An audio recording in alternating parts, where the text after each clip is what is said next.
لو ما شفتش الموسم الاول من اكاديمية ملك الشياطين فروح شوف الاول، واللي هتلاقي اللينك بتاعه في الديسكريبشن تحت. وزي ما شفنا في الموسم الاول من الحكاية، اتفاق انوس مع حاكم البشر كانون على ابادة العالم وتجسيدهم بعد 2000 سنة. بعد كده شفنا انوس بعد ما تم قبوله في اكاديمية ملك الشياطين، وعرفنا ان في حد حرف التاريخ من بعده.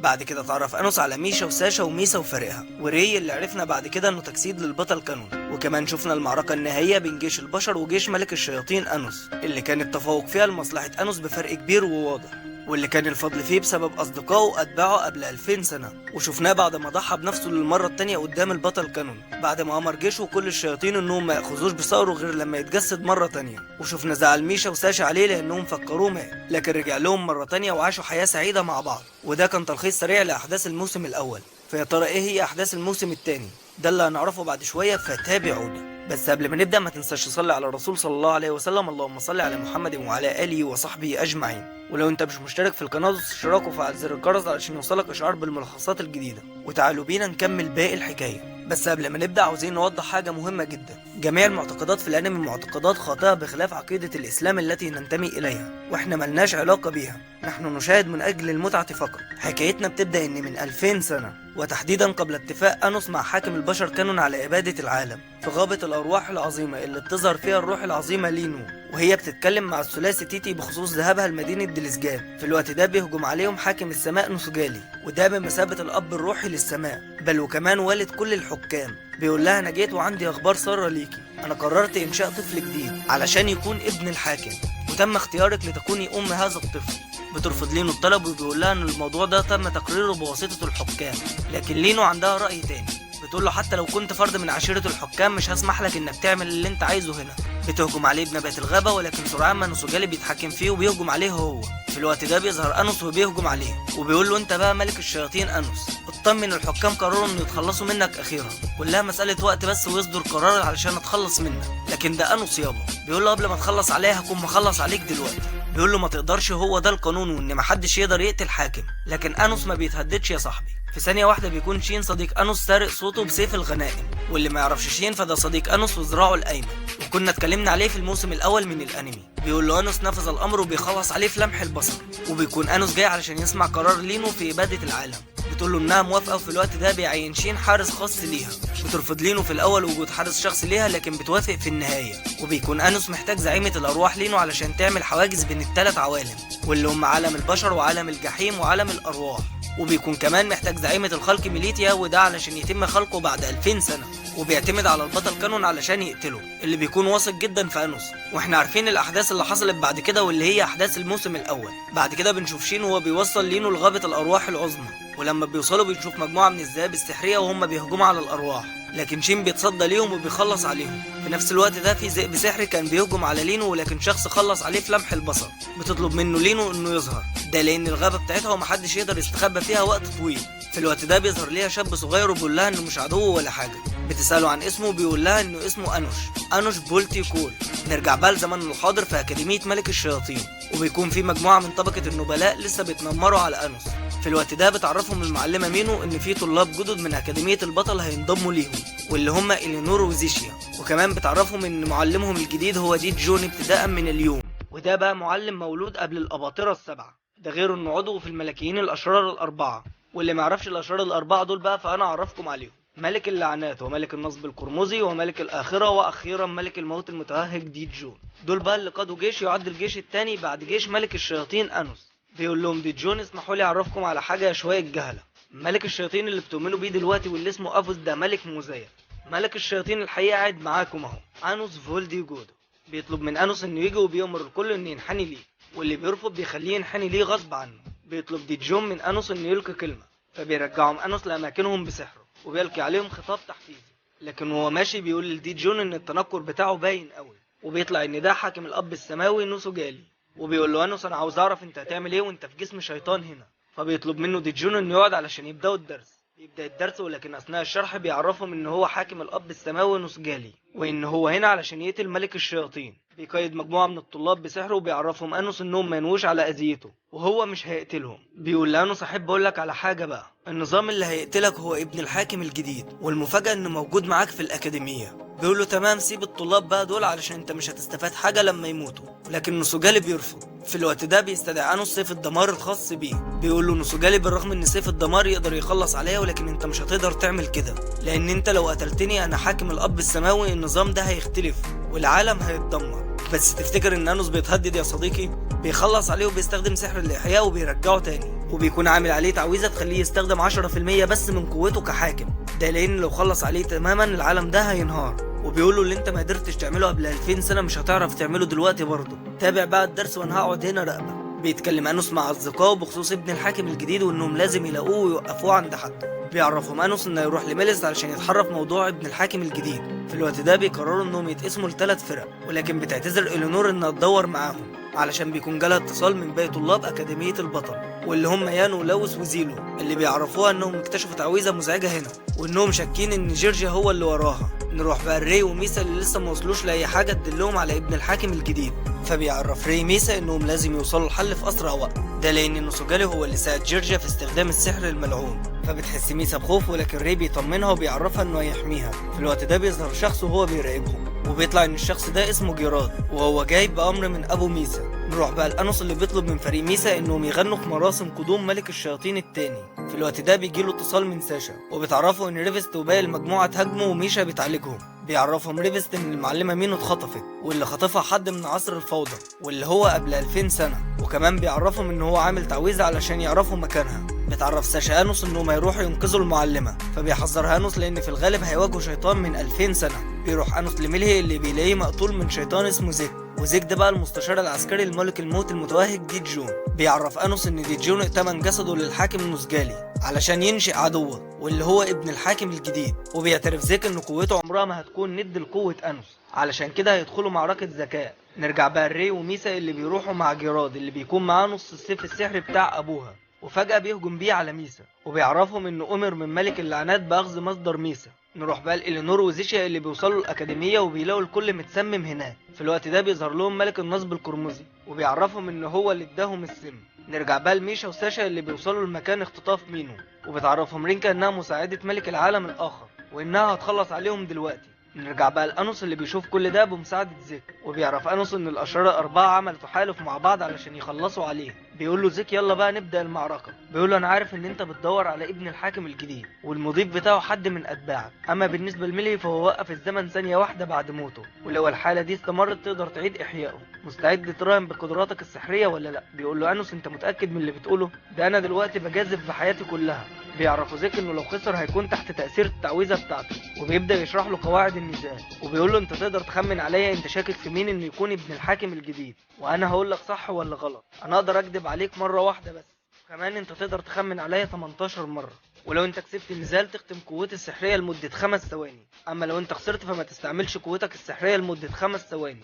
وبيقول له على شوية شروط كمان، وبيوافق انوس بيهم، ولكن بيغير شرط واحد وان هو هيسأله 9 اسئلة بس، وبيشاور بايده ناحية ميلهي واللي هنعرف سببها بعد شوية. المهم بيعملوا العقد علشان محدش يخالف الاتفاق. نروح بقى الجراد اللي بعد ما هجم على ميسا بيلاقيها ما تأثرتش بأي حاجة، وده بسبب ري. فبيستدعي جراد درع سحري، وبيسأله ري انت ليه عاوز مصدر ميسا؟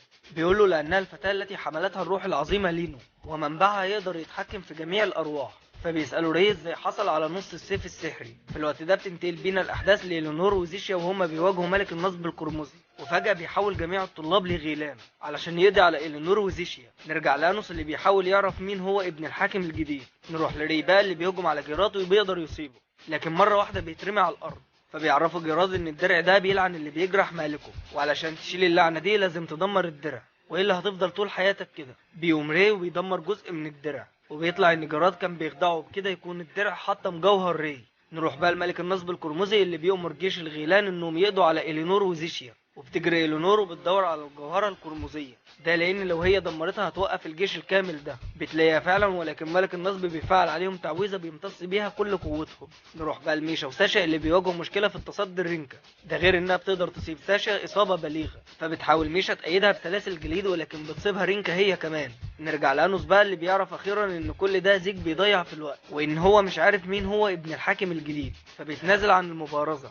كده مش هيستخدم قوته السحرية لمدة 5 ثواني. في الوقت ده بيهجم زيك على ملهي علشان يدمر الجوهر بتاعه، وبكده انوس مش هيعرف يعيد احيائه. لكن انوس بيهجم عليه فجأة وبيقول له حتى لو انت ختمت قوتي مش هتقدر تهزمني برضه. نرجع بقى لميسا اللي بتهجم عليها رينكا مرة تانية، ولكن سيفها بينكسر، ده لان ميسا استفاقت اخيرا وبتستخدم قوتها اللامحدودة. ده غير انها بنت قلعة ملك الشياطين فوق رينكا وعاوزة تخلص عليها. نروح بقى لجراد اللي بيكون مفكر انه كده خلص على ري، ولكن زي ما احنا عارفين ان ري هو البطل كانون، وان البطل كانون عنده 7 مصادر وبيستدعي سيف الروح وبيقدر انه يخلص على جراد. نروح بقى لإلينور اللي بتقدر تكسر البلورة القرمزية اخيرا، وبتقدر انها تهزم ملك النصب القرمزي بسبب القوة اللي اداها لها انوس قبل كده، وبتستخدم تعويذة بترجع بيها كل الطلاب لشكلهم الحقيقي. اما بالنسبة لميسا بتقدر اخيرا انها تهزم رينكا وبتحبسها بفلورة جليدية. نروح بقى لانوس اللي بيقول لزيك انا عارف انك كنت بتخطط لكده من الاول، واحب اعرفك حاجة بقى، ملهي اللي انت قتلته من شوية ده مزيف. انا بقى بدلت الجوهر بتاعه لما شاورت بايدي قبل ما اعمل معاك العقد، وملهي الحقيقي موجود هنا. فبيحاول زيك الانتحار، ولكن انوس بيرجعه في شكل بومة، وبيعرف منه السبب الحقيقي من كل اللي بيحصل ده، وبيطلع ان الهدف من كل ده انهم يضعفوا قوة انوس، علشان كده كانوا عاوزين يقتلوا ملهي. وبيبدأ انوس يتكلم معاهم بخصوص حفل مجيء ملك الشياطين التاني، وبيقترح عليهم انهم يقولوا ان هو والبطل كانون وحدوا قوتهم وقضوا على افوس. فبيعرفوا ملهي ان في مجموعة معتقدة ان البطل كانون اختفى بعد الحرب، علشان كده لازم يكون موجود في الحفل هو كمان. في الوقت ده بتوصل إلينور وزيشا لمكان انوس، وبيعرفهم انوس ان ابن الحاكم الجديد ممكن يكون واحد منكم، وممكن كمان يكونوا بيضللونا علشان ينشئوا ابن الحاكم الجديد في الوقت اللي براقبكم فيه. في الوقت ده بيعرفوا ملهي ان جات له رسالة من كبير الموحدين بخصوص الموضوع ده، وعلى الارجح ان كبير الموحدين هو الذراع الايمن لملك الشياطين الطاغي، ايوه هو شين. فبيسألوا انوس هو ليه لحد دلوقتي ما ظهرش. بيقول له ملهي انه اكيد عنده سبب منعه انه يظهر دلوقتي، اما بخصوص الرسالة فهو هيستناك في غابة الارواح العظيمة. في الوقت ده بيستدعي ري نص السيف السحري بتاع ميسا، وبيأكد على كلام ملهي لان تابع ملك اللعنات قال نفس الكلام. فبياخد انوس منه نص السيف وبيجمعه بالنص التاني، وبيطلع ان السيف ده سيف النهب الخاص بشين قبل 2000 سنة. في الوقت ده بتسأله ميسا احنا هنعمل ايه دلوقتي. بيعرفها انوس انهم لازم يروحوا غابة الارواح العظيمة. فبيقول له ري احنا ما ينفعش نسيب نسوجالي كده. فبيعرفها انوس انه لازم هو كمان يروح معاهم. فبتسأله ساشا هناخده ازاي. فبيعرفها انوس ان الحكام دايما بيوفوا بعضهم للبشر، علشان كده احنا هنروح كلنا في رحلة دراسية. بياخدهم انوس بسحر الانتقال للمكان اللي هيوصلوا من عنده لغابة الارواح، وبيعرفهم نسوجالي انه قدامهم 10 ايام بس علشان توصلوا لغابة الارواح وتستكشفوها، وعلشان توصلوا ليها في شائعات في المكان وهي اللي هتوصلكم ليها. والشائعات بتقول ان في مكان معين على حدود الغابة يوجد ضباب كثيف، جوه الضباب موجود ارواح هناك، لو قدرتوا تضحكوها هتظهر لكم الطريق. بيتقسموا ل4 مجموعات، وبيكون ميشا وساشا في نفس المجموعة. بتسأله ساشا هو ممكن يكون حد فينا ابن الحاكم. فبيعرفها انوس ان الكل دلوقتي تحت الاشتباه. في الوقت ده بتظهر مجموعة من الناس وهم بيضربوا بنت صغيرة، ولكن انوس بيدافع عنها لانه سمعها بتتكلم عن غابة الارواح. بتشكره البنت انه انقذها من الناس دي، وبيسألها انوس عن مكان غابة الارواح. فبتتفاجئ انه مؤمن بوجودها، وبتعرفه ان مفيش حد في المدينة مصدق ان الغابة دي موجودة. بيقول لها انوس انه راح ليها مرة قبل كده، ولو انت ساعدتيني ان اوصل ليها مرة تانية سامنحك اي شيء تريدينه. فبتطلب منه انها تروح معاه. بيوافق انوس وبيسألها ليه هي عايزة تروح للغابة. فبتعرفه انها فقدت ذكرياتها، وحاسة ان في حاجة هناك ممكن ترجع لها ذكرياتها، وكمان حاسة انها نسيت حاجة المفروض ما تنساهاش. في الوقت ده بيبص لها انوس بعين الشيطان، وبيعرف انها مش بتكذب عليه، وان هي ما عندهاش اي نية خبيثة. بيقول لها خلاص انا هاخدك معانا، بس احنا عاوزين نعرف هنوصل ازاي. احنا سمعنا عن وجود ضباب. بتعرفوا ان الضباب ده بيكون عند السهول، وده بيحصل وقت الكسوف، بس لسه الكسوف هيحصل بعد 9 ايام، ده غير انه هيفضل 3 دقايق بس. فبتقول لهم ساشا ان 3 دقايق مش وقت كفاية انهم يخلوا الجنيات تبتسم حتى. بيطلب انوس من ميشا انها تجمع ري وباقي المجموعة دلوقتي، وبيسألوه عن الكسوف وان لسه بعد 9 ايام. ولكن انوس بيفعل تعويذة وبيقدر انه ينقل القمر امام الشمس، وبالفعل بيحدث الكسوف. وبياخدهم انوس بسحر الانتقال لمكان الضباب. وبتستغرب ساشا من البنت وانها ما اتفاجئتش بسحر انوس، فبتعرفها ان السحر ده مألوف ليها. بتسألها عن اسمها وبتعرفها انها مش فاكرة، بس على الارجح اسم لينا. بيسألها انوس عن الجنيات اللي هنا، وبتعرفهم انهم اسمهم تيتي، وانهم بيحبوا اي حاجة جديدة، ولو قدرنا نضحكهم هيوصلونا للغابة. بينتشر الضباب حوالين المكان، وبيوصل ري وميشا وإلينور وزيشيا. بيفشل الكل انهم يضحكوا الجنيات، ولكن بعد وصول فريق ميسا بيقدروا انهم يضحكوهم اخيرا. واول ما بيظهروا بيعرفوا انوس وان هو ملك الشياطين. بيطلب منهم انوس انهم يوصلوه للغابة، وبالفعل بيوصلوه ليها، وبيسألهم أنوس إنهم لو يعرفوا شيطان هنا اسمه شين، لكن هم ما بيكونوش عارفين حاجة عنه، ولكن بيعرفوه إن في شياطين هنا تابعة لملك الشياطين من 2000 سنة، وإنهم في مبنى مدرسة الروح. بيقرب الثلاثيتي من لينا وبيقولوا إنها تشبه الروح العظيمة لينو، لكن للأسف لينو ماتت من 2000 سنة. في الوقت ده بتفتكر ميسا كلام جراد وإن هي البنت اللي حملتها الروح العظيمة لينو، وبيقرب الثلاثيتي من ميسا وبيكونوا شامين ريحة لينو فيها، فبتعرفهم إن في حد قال لها إن الطفلة اللي حملت فيها الروح العظيمة لينو، وبتسألهم عن أبوها، ولكن هم بيهربوا وبيعرفوها إن ده سر، وإن ملك الروح أمرهم إنهم ما يقولوش لحد. بيوصل أنوس وباقي المجموعة لمدرسة الروح، وبيتفاجئ لما بيلاقي ملك النصب القرمزي هناك، وبتنصدم إلينور لأن مش هو ده الشخص اللي قتلها من شوية، لكن ملك النصب بيقول لها قصدك على زين مش كده؟ لا ده واحد من أتباعه وأنا كنت مديله شوية من قوتي بس، وكمان أنا ما كانش قصدي يحصل كل ده، بس إصرار سيدي هو اللي خلاني أعمل كل ده. وبيستغرب أنوس إن ملك النصب بيخدم شيطان تاني، فبيقول له ملك النصب إن مر 2000 سنة وكل حاجة بتتغير. فبتسأله ساشا عن الملكيين الأشرار الأربعة موجودين هنا ولا لأ. في الوقت ده بيظهر ملك اللعنات وملك العالم السفلي إيجيس كود، وبيسأل أنوس ملك العالم السفلي من إمتى وأنت اتحالفت مع الاتنين دول. بيقول له كود إن ده اللي أنت شايفه، لكن في الحقيقة ده من عمل الأرواح. في الوقت ده بيدق الجرس، وبتعرفوا لينا لأن ده جرس المدرسة إنيو، وده بيشد انتباه أنوس جدا. في الوقت ده الأبواب بتنقفل، وبيظهر ليهم إنيو روح الشجرة العظيمة اللي بيعرفهم إنهم مجرد دخولهم للمدرسة تم قبولهم فيها. وإحنا هنا بندرس الأرواح وأنواعها وتاريخ كل واحدة فيهم، بالإضافة إنكم مش هتعرفوا تخرجوا من هنا إلا لما تتخرجوا، وعلشان تتخرجوا من المدرسة دي لازم تنجحوا في الاختبارات الأول. أما بالنسبة للي هيسقط هيتخطف من قبل الذئب المخفي جيني.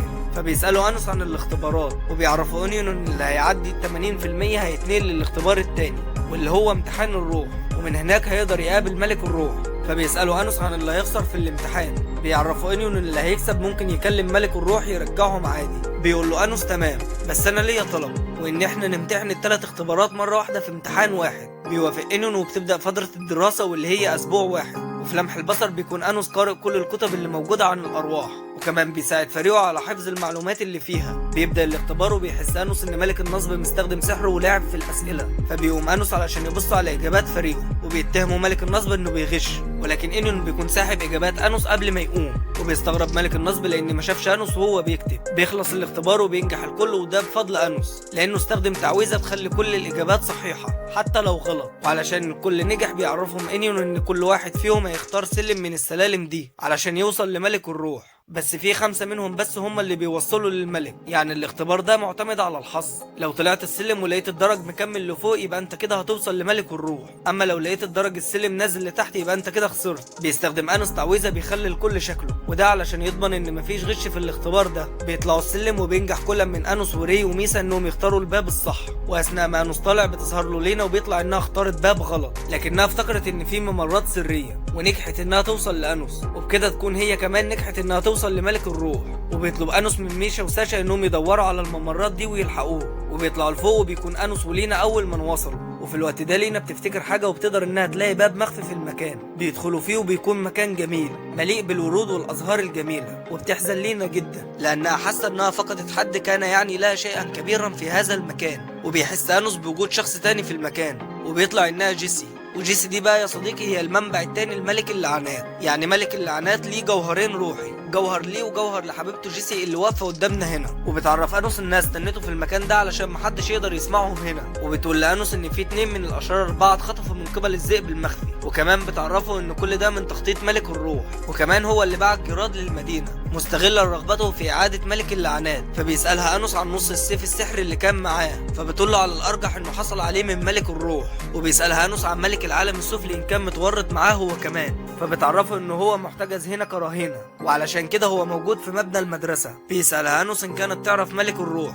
فبتعرفه انه هو كان بيحمي الارواح عوضا عن الروح العظيمه لينو. وبتعرفه انها شافته مره واحده بس بتستخدم سحرها وبتوريهوله. وبيتصدم أنوس لان هو ده نفس الراجل اللي ظهر في بطوله السيف قبل كده واللي كان متنكر في شكل افوس. وبتطلب جيسي من أنوس انه ينقذ حبيبها، وبيعرفها انه هيعمل كده وبتختفي. وبينجح ري وميسا انهم يوصلوا هم كمان، وبيظهر ليهم باب في نفس الوقت اللي بيظهر ليهم الذئب المخفي جينيل اللي بيسمح ليهم بالمرور دون اي اعتراض. وبيوصل ري وميسا لملك الروح، ولكن مش بيرد على اسئلتهم، وبيكون لازم يجروا امتحان تاني علشان يقدروا يتكلموا معاه. والاختبار ده هو مبارزة بالسيف، ولازم ري ينجح انه يشق اقناع ملك الروح علشان يتكلم معاه. من ناحية تانية بيظهر جينين لانوس ولينا وملك العالم السفلي اللي بيعرفهم ان مسموح لشخص واحد بس بالمرور، وعلشان كده هيتم اختبار هنا، واللي هيقدر يمسكني هو اللي هيعدي من هنا. في الوقت ده بيطلب ملك العالم السفلي انهم يوحدوا قوتهم، وانوس يتقدم للباب وهو ينقذ اللي اتخطفوا من قبل جينين، وبيفعل انوس درع سحري على لينا، وبينجح انوس انه يمسكه بعد ما بيكتشف خدعته،